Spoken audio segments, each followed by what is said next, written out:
जय हिंद साथियों। आज हम बात करते हैं तुगलक वंश की, यानी कि पिछले चैप्टर में हमने पढ़ा था खिलजी वंश के बारे में, और आज इस वीडियो में हम पढ़ेंगे तुगलक वंश के बारे में। और तुगलक वंश के बारे में इतने आराम से पढ़ेंगे कि आपको ये तुगलक वंश आसानी से कंप्लीट हो जाएगा आपका, और आपको याद भी हो जाएगा, और आपको लिखने की ज़रूरत नहीं पड़ेगी। सिर्फ आपको ये क्लास देखनी है और आपको पूरा याद हो जाएगा। तो चलिए शुरू करते हैं क्लास। देखो, आपको पता है कि कोई सा भी वंश हो, अगर आपको पढ़ना होगा किसी भी वंश के बारे में, तो इतिहास में एक बात तो कॉमन है कि चाहे कहाँ से भी, अगर हिस्ट्री में कहाँ से भी क्वेश्चन पूछेगा ना हो, कोई से भी वंश से हो, तो आपको पता है कि दो क्वेश्चन जो कि कॉमन होते हैं। एक तो उस वंश का संस्थापक पूछता है कि कौन था, दूसरा ये पूछ लेता है कि उस वंश का अंतिम शासक कौन था, और या फिर ये पूछ लेता है कि जो संस्थापक था तो उसने स्थापना कब की थी। तो ये दो तीन क्वेश्चन ऐसे होते हैं जो कि कॉमन क्वेश्चन होते हैं, तो इनको तो आपको याद करना बेहद ज़रूरी है। तो तुगलक वंश में सबसे पहले तो आपको याद करना है कि तुगलक वंश का संस्थापक कौन था। तो तुगलक वंश का संस्थापक था गयासुद्दीन तुगलक। ओके, याद रह जाएगा, आसानी से याद रह जाएगा, कोई दिक्कत ही नहीं है। ये तो आप इसकी फ़ोटो भी देख सकते हो, ये था गयासुद्दीन तुगलक।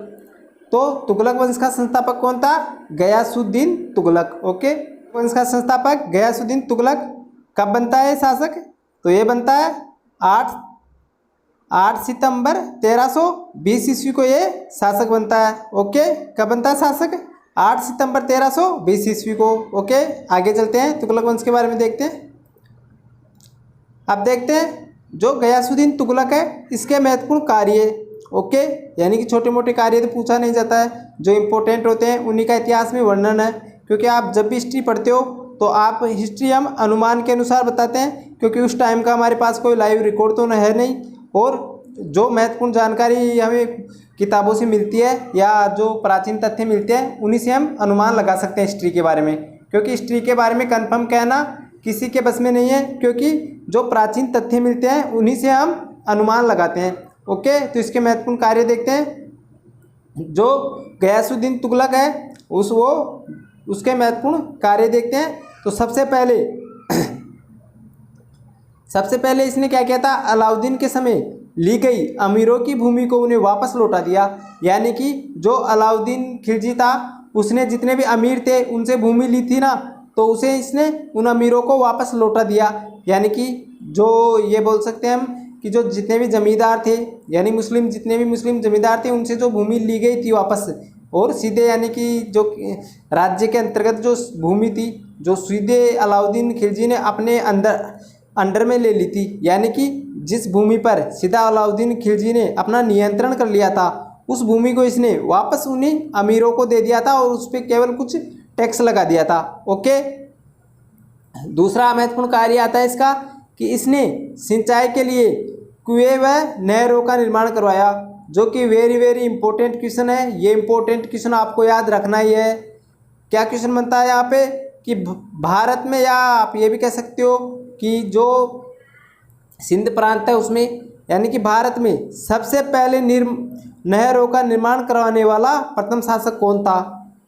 भारत में सबसे पहले नहरों का निर्माण करवाने वाला प्रथम शासक कौन था? तो वो था गयासुद्दीन तुगलक। ओके, याद रह जाएगा, जो कि वेरी वेरी इंपॉर्टेंट क्वेश्चन है ये। तो ये क्वेश्चन आपको याद रखना ही है कि भारत में नहरों का निर्माण करवाने वाला प्रथम शासक कौन था? तो वह था गयासुद्दीन तुगलक। ओके, आगे देखते हैं इसके बारे में। दिल्ली के पास तुगलकाबाद नए नगर की स्थापना की। यानी कि जो दिल्ली है उसके पास इसने तुगलकाबाद नामक एक नए नगर की स्थापना की थी। यानी कि तुगलकाबाद है उस नाम का इसने एक नगर बसा लिया था दिल्ली के पास में। ओके, यहाँ पे जो नगर बसाते हैं, इसका मतलब आपको ये समझना होगा कि नगर कैसे बसाते हैं। तो नगर बसाने का मतलब ये नहीं कि इसने वहाँ पे निर्माण कार्य करवाया था या फिर वहाँ पे बड़ी बड़ी बिल्डिंगें बनवाया था, ऐसा नहीं होता था। तो जो नगर बसवाते थे, तो जैसे मान लो आप किसी गाँव में लोग रहते हैं, तो उस गाँव में ये क्या करता था, उसका नामकरण कर देते हैं हम, तो उसे नगर बसाना कह देते हैं, और उसमें कुछ जो प्रशासन की सुविधाएं हैं वो उपलब्ध करा देते हैं। ओके, तो इसने तुगलकाबाद नामक नए नगर की स्थापना की थी दिल्ली के पास। ओके, आगे देखते हैं। अब देखते हैं इसके बारे में महत्वपूर्ण तथ्य गयासुद्दीन तुगलक के बारे में। ओके, गयासुद्दीन तुगलक को गाजी मलिक या तुगलक गाजी भी कहते हैं। जो गयासुद्दीन तुगलक है इसे गाजी मलिक या तुगलक गाजी भी कहते हैं, ये इसके उपनाम हैं। ओके,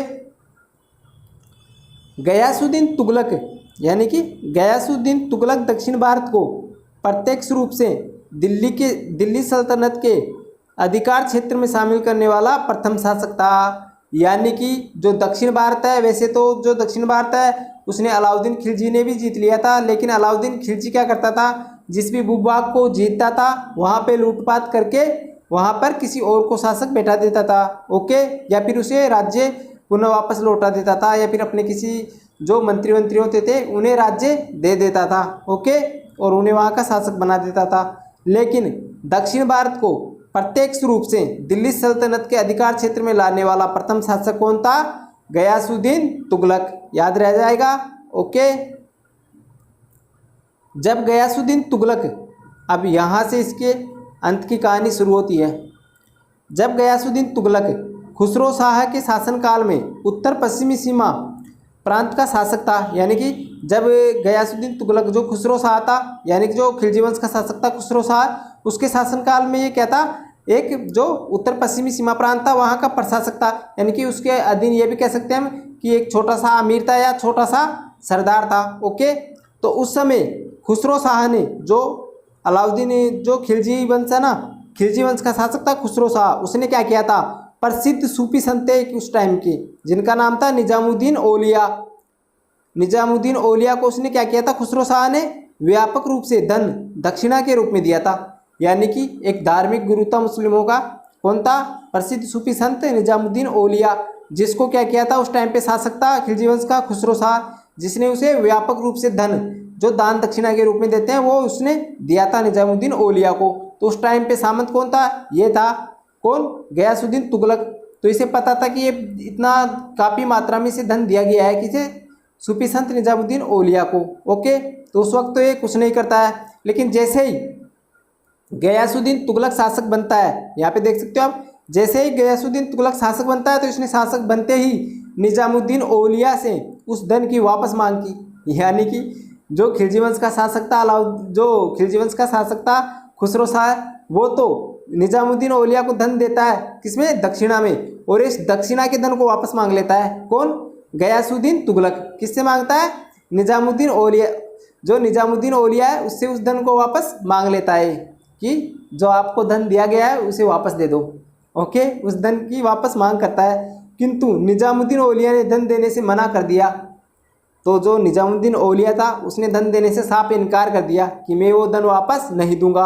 और जो धन था, वो जो धन ये वापस मांग रहा था शासक बनते ही गयासुद्दीन तुगलक, वो केवल निजामुद्दीन औलिया से ही नहीं मांग रहा था। उस टाइम पे जैसे शासक बनता है तो इसने अपने राजकोष को बढ़ना शुरू कर देता है, और जितने भी, यानी कि जितने भी धार्मिक गुरु थे या जितने भी उस टाइम पे मंदिर मस्जिद जितने भी थे, उन सब से धन एकत्रित कर रहा था और अपने जो राजकोष है उसे भर रहा था। तो सबने धन दे दिया था, लेकिन जो निजामुद्दीन औलिया है उसने धन देने से मना कर दिया था। अब ये क्या करता है, तो निजामुद्दीन औलिया की ये हत्या भी नहीं कर सकता, क्योंकि जो निजामुद्दीन औलिया है वो उस टाइम के काफ़ी बड़े सूफी संत थे, तो उन्हें लोग काफ़ी पूजते थे और काफ़ी मानते थे। तो इस कारण ये उनकी हत्या नहीं कर सकता था, क्योंकि अगर उनकी हत्या करता था, ये मान लो कि ये निजामुद्दीन औलिया की हत्या कर देता, तो उस टाइम पे राज्य में विद्रोह होने की आशंका थी, और जितनी भी प्रजा और जितने भी इसके मंत्री थे सब इसके विरुद्ध हो जाते। इस कारण ये क्या करता था, तो ये उसकी हत्या नहीं कर सकता था, किसकी, निजामुद्दीन औलिया की। तो इसने धन की मांग की थी, तो धन देने से उसने मना कर दिया।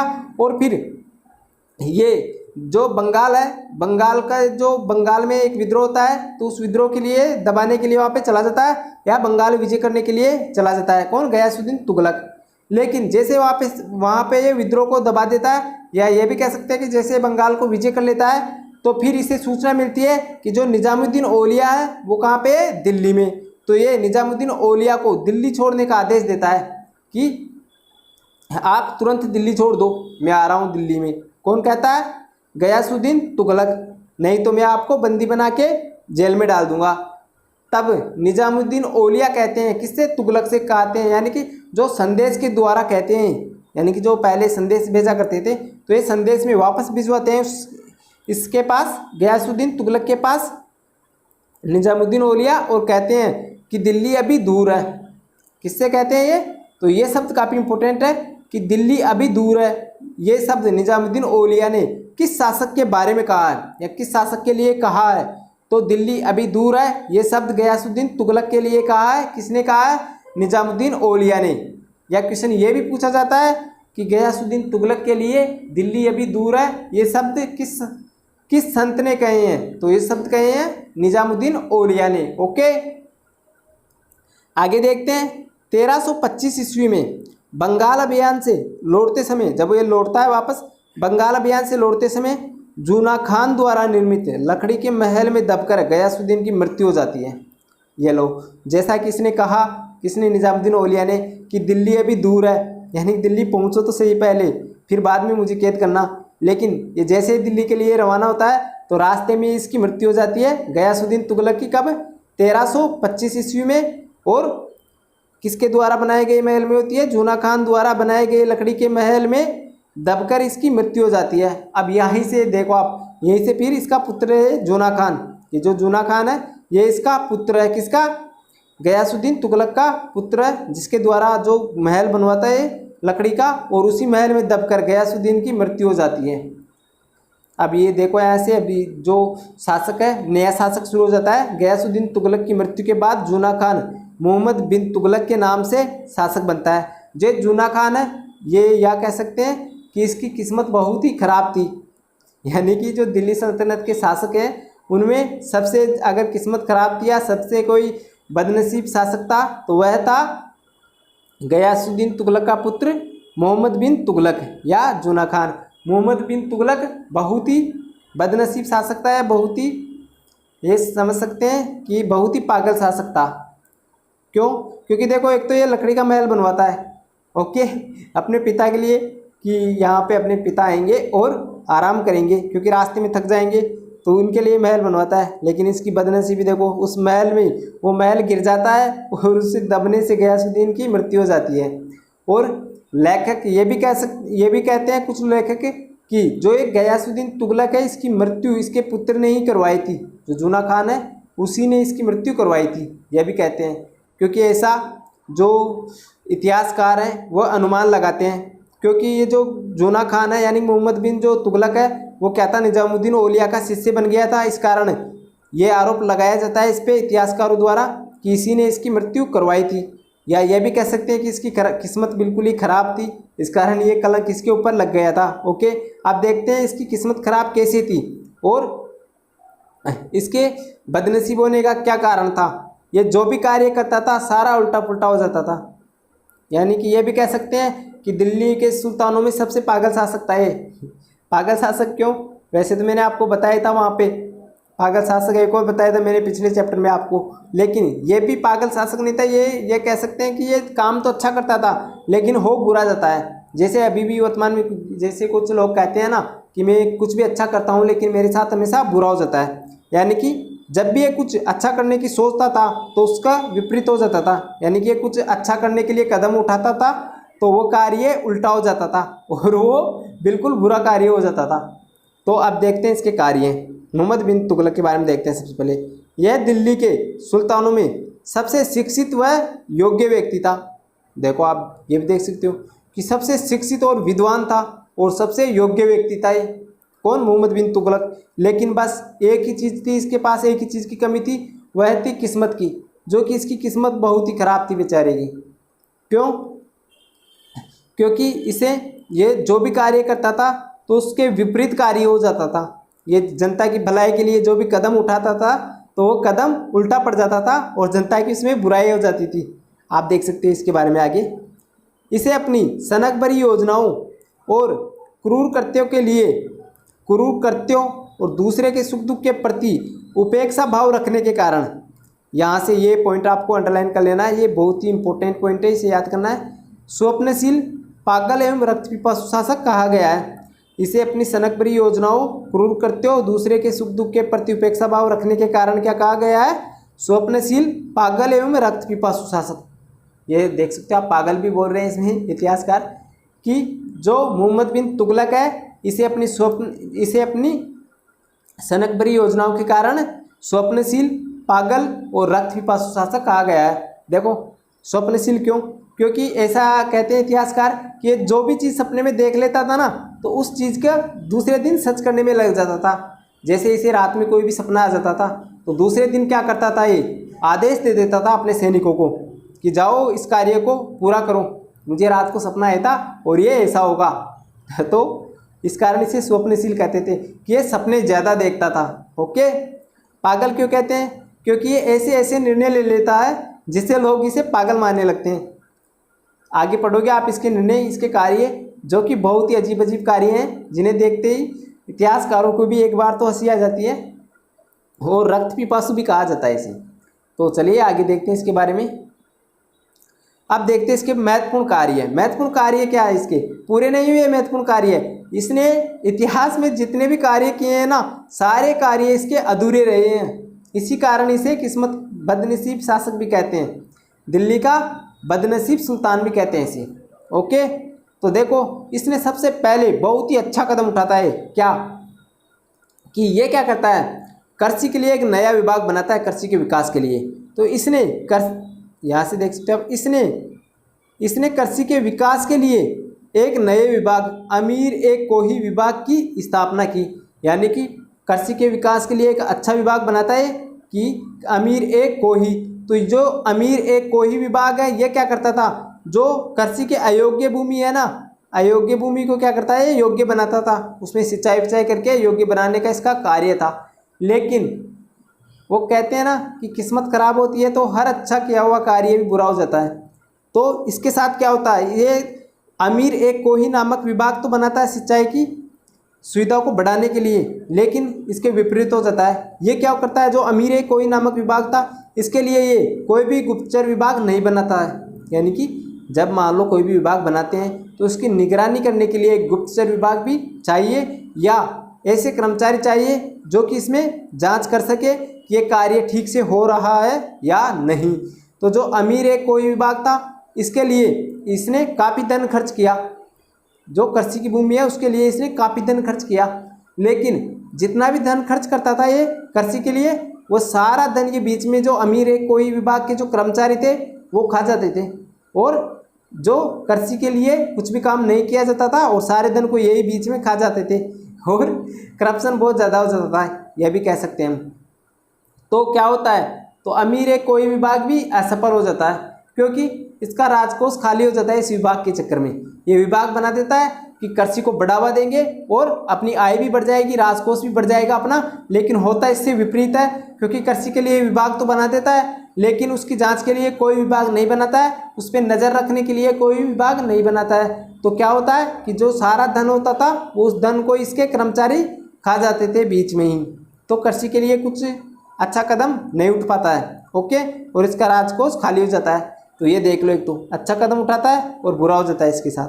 दूसरा देखो आप, ये क्या करता है, अपनी राजधानी दिल्ली से स्थानांतरित करके देवगिरी, यानी कि देवगिरी में स्थानांतरित कर देता है, और उसका नाम क्या करता है, ये दौलताबाद रख देता है। अब आप देख सकते हो कितना महान शासक है, जो कि दिल्ली इसकी राजधानी थी, वहाँ से हटाकर अपनी राजधानी किसे बनाता है, देवगिरी को। ये देवगिरी कहाँ पड़ता है अभी बताता हूँ मैं आपको मैप के जरिए, या आप मैप के जरिए समझ सकते हो। यहाँ पे ये क्या करता है, यहाँ पे पड़ता है दिल्ली, आपको पता है। तो यहाँ से ये अपनी राजधानी स्थानांतरित करके देवगिरी ले आता है महाराष्ट्र में। ओके। तो यहाँ से यहाँ तक लाने में काफ़ी खर्च हो जाता है, और ये राजधानी कब चेंज करता है, जून के महीने में। लगभग ये बताते हैं कि जो जून जुलाई का महीना है उसमें चेंज करता है। तो जून के महीने में भीषण गर्मी में ये अपनी राजधानी दिल्ली से चेंज करता है, यहाँ पे ले आता है। ओके। जिससे क्या होता है, इसके सारे अमीर नाराज़ हो जाते हैं, क्योंकि यहाँ पे क्या होता है, यहाँ पे ना तो कोई अच्छी सुविधा होती है, छोटा सा नगर होता है एक देवगिरी, वहाँ पे राजधानी बना देता है, तो वहाँ पे राजधानी ठीक से जमती नहीं है। फिर इसका उल्टा कदम देखो, क्योंकि इसके सारे जो अमीर थे नाराज़ हो जाते हैं इससे, और इसकी जनता भी काफ़ी नाराज़ हो जाती है, क्योंकि यहाँ का क्षेत्र था काफ़ी अच्छा था और यहाँ का क्षेत्र काफ़ी अच्छा नहीं था, और यहाँ पे सुविधाएं भी नहीं थी। तो ये क्या करता है फिर, गलती को सुधारने की जगह वापस तुरंत बिना सोचे समझे निर्णय ले लेता था। तो यहाँ से राजधानी पहले यहाँ लाया, फिर अच्छा नहीं बेटा तो वापस क्या किया, राजधानी को वापस यहाँ पे दिल्ली ले आया 1-1.5 महीने यहाँ पे राजधानी रखा और वापस दिल्ली ले आया। पहले तो यहाँ से यहाँ लाता है, फिर वापस यहाँ से यहाँ लाता है, जिससे काफ़ी मात्रा में धन खर्च हो जाता है और इसका राजकोष पूरी तरीके से खाली हो जाता है। और इसमें क्या होता है, इसमें काफ़ी लोग परेशान होते हैं और सारा सिस्टम जो प्रशासनिक सिस्टम वो सारा गड़बड़ा जाता है इसका, क्योंकि पहले राजधानी ये थी, फिर ये बनाया, फिर वापस ही उसे बना दिया दिल्ली को राजधानी, तो इसका सारा धन और सारा जो सिस्टम था गड़बड़ा जाता है। आगे देखते हैं फिर देखते हो इसके बारे में आगे। तो इसने क्या किया, सोने चांदी के सिक्कों के स्थान पर जब इसका राजकोष खाली हो रहा था तो बिना विचार विमर्श किए, यानी कि ये किसी से निर्णय लेने, किसी से विचार विमर्श नहीं करता था और अपने निर्णय स्वयं लेता था। तो ये क्या करता है, इसका जब राजकोष खाली हो जाता है तो इसने सोने चांदी के सिक्कों के स्थान पर कांसे और तांबे के सिक्के चलाए। इसने क्या किया, सोने चांदी के स्थान पर कांसे और चांदी के सिक्के चलाए। इसे लगता था कि ऐसा करने से अपना राजकोष वापस बढ़ जाएगा, लेकिन इसके विपरीत उल्टा होता है। पता है क्या होता है, क्योंकि जो तांबे और कांसे के जो सिक्के थे ना, यानी कांसा और जो तांबे धातु के सिक्के थे ना, वो काफ़ी सस्ते होते थे और तांबा धातु हर किसी के घर में मिल जाती थी। तो फिर क्या करते हैं, जितने भी लोहार और जितने भी लोग थे अपने घर में ही सिक्के बनाने लगे और हर घर में सिक्के सिक्के हो गए। क्योंकि पहले सोने चांदी के थे तो सोने चांदी महंगा होता था तो कोई सिक्का नहीं बनाता था, और जब कांसे और तांबे के सिक्के बनने लगे तो हर कोई सिक्का बना बना के अपने घर में भंडार लगा लिए सिक्कों के, तो जिससे इसकी अर्थव्यवस्था काफ़ी गड़बड़ा गई। तो ये भी इसका कदम विफल रहा, यानी कि ये जो भी निर्णय लेता है सभी उल्टा उल्टा निर्णय हो जाता है इसका। इस कारण इसे पागल शासक भी कहते हैं। ओके, मैंने बताया कि राजधानी चेंज किया था इसने। ओके, आगे देखते हैं। जो मोहम्मद बिन तुगलक है, इसे एडमर्थ थॉमस ने मोहम्मद बिन तुगलक को प्रिंस ऑफ मनियर्स की संज्ञा दी है। जो एडमर्थ थॉमस है, इसने जो मोहम्मद बिन तुगलक है इसे प्रिंस ऑफ मनियर्स की संज्ञा दी है। ओके, आगे देखते हैं इसके बारे में। इसकी मृत्यु, मोहम्मद बिन तुगलक की मृत्यु 20 मार्च 1351 ईस्वी को सिंध जाते समय थट्टा के निकट हो जाती है, यानी कि जो थट्टा था उसके निकट इसकी मृत्यु हो जाती है। कब, 20 मार्च 1351 ईस्वी को इसकी मृत्यु हो जाती है मोहम्मद बिन तुगलक को। अब देखो इसकी मृत्यु पर इतिहासकार क्या कहते हैं। तो इसकी मृत्यु पर इतिहासकार बंदायूनी, जो कि काफ़ी महत्वपूर्ण एक इतिहासकार था, यानी कि इसकी मृत्यु पर इतिहासकार बंदायूनी क्या लिखता है कि अंततः लोगों को उससे मुक्ति मिली और उसे लोगों से मुक्ति मिली। ओके, मृत्यु पर। आगे देखते हैं, ये देख सकते हो आप। अब इसके बाद में शासक बनता है फिरोज शाह तुगलक। ओके, यह मोहम्मद बिन तुगलक की मृत्यु के बाद 1351 ईस्वी में शासक बनता है, यानी कि जो मोहम्मद बिन तुगलक है उसकी मृत्यु के बाद कौन शासक बनता है, फिरोज शाह तुगलक। कब बनता है, 1351 ईस्वी को। ओके, अब देखते हैं इसके महत्वपूर्ण कार्य।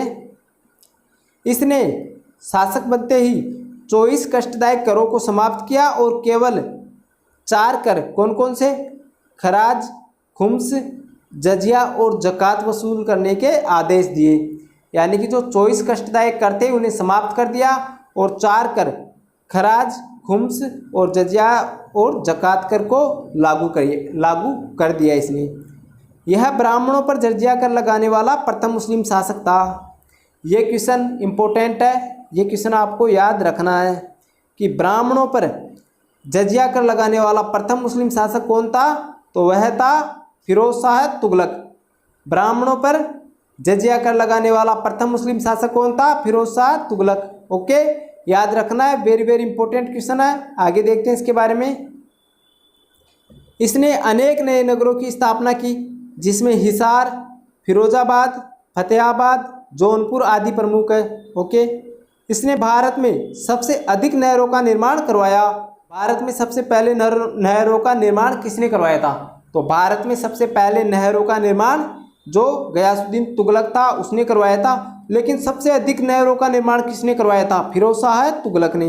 कृषि कार्य में इसने काफ़ी सुधार किए थे। ओके, सल्तनतकालीन शासकों में सबसे अधिक दासों की संख्या किसके शासनकाल में थी? तो वह थी गयासुद्दीन, जो ये फिरोज शाह तुगलक है, इसी के शासनकाल में थी।